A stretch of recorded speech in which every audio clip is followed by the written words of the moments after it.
दोस्तों ये video part wise release होगा, जहाँ पे आज मैं फिजिक्स के सिलेबस के रिड्यूस टॉपिक को आपको बताने जा रहा हूँ। और अगर अभी तक आपने मेरे चैनल को सब्सक्राइब नहीं किया then please subscribe it, hit the bell icon, ताकि आप मेरे वीडियोस के नोटिफिकेशंस आपको मिलता रहे। तो चलिए हम स्टार्ट करते हैं क्लास 12 के सिलेबस से।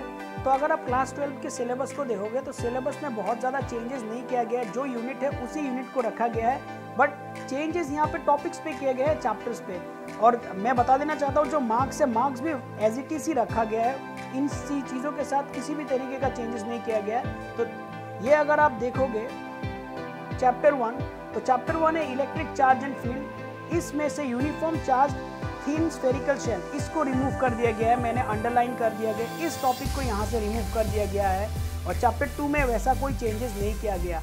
चैप्टर 3 करंट इलेक्ट्रिसिटी को आप देख लीजिए। करंट इलेक्ट्रिसिटी से carbon resistor, colour code for carbon resistor, series and parallel combination of resistor, जहाँ तक मैंने मार्क किया है उस पोर्शन को इस चैप्टर से डिलीट कर दिया गया है। अगर मैं बात करूँ यूनिट 4 की मैग्नेटिक इफेक्ट एंड करंट, तो उसमें से बस मूविंग चार्ज एंड मैग्नेटिज्म से साइक्लोट्रॉन को रिमूव किया गया है।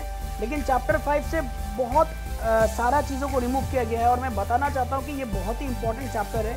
इसमें से magnetic field intensity due to the magnetic dipole along its axis and perpendicular to its axis torque on the magnetic dipole in an uniform magnetic field, इस topic से यहाँ से लेके जहाँ तक मैंने मार्कआउट किया है उस चीज़ को डिलीट कर दिया गया है।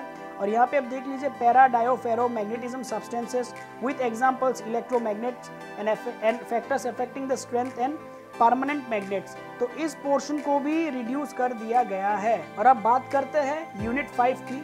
तो यूनिट 5 में जो इलेक्ट्रोमैग्नेटिक इंडक्शन है उसमें कुछ चेंजेस नहीं किया गया। लेकिन अगर आप चैप्टर 7 को देखें ऑल्टरनेटिंग करंट, तो ऑल्टरनेटिंग करंट से पावर फैक्टर वाटलेस करंट को रिड्यूस कर दिया गया है।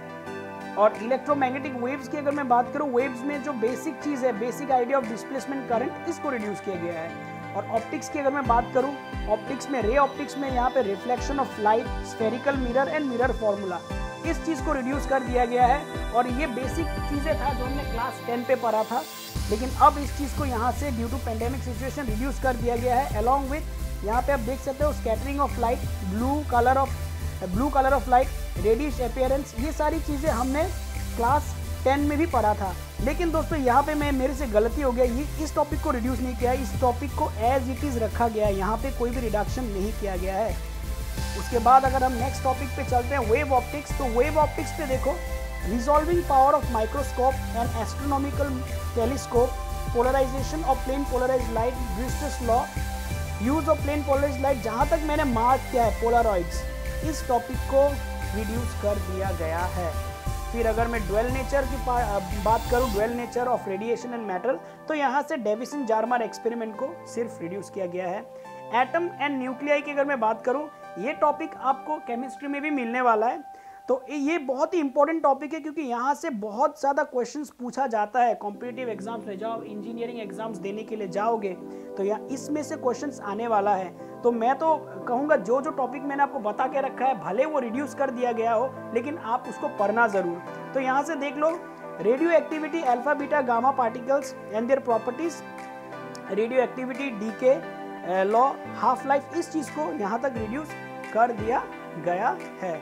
और अगर मैं लास्ट चैप्टर की बात करूं जो है इलेक्ट्रॉनिक डिवाइस, तो इलेक्ट्रॉनिक डिवाइस में जो चैप्टर 14 है सेमीकंडक्टर्स, इलेक्ट्रॉनिक्स मटेरियल डिवाइसेस, तो उसमें से Zener diodes and their characteristics, Zener diodes with voltage regulator, यहाँ तक इस पोर्शन को इस टॉपिक से रिड्यूस कर दिया गया है। तो दोस्तों होपफुली मुझे लगता है कि मेरा इस वीडियो से आपको बहुत ज़्यादा इन्फॉर्मेशन मिल चुके हैं अबाउट द सिलेबस रिडक्शंस। तो आप इस चीज़ को फॉलो करना।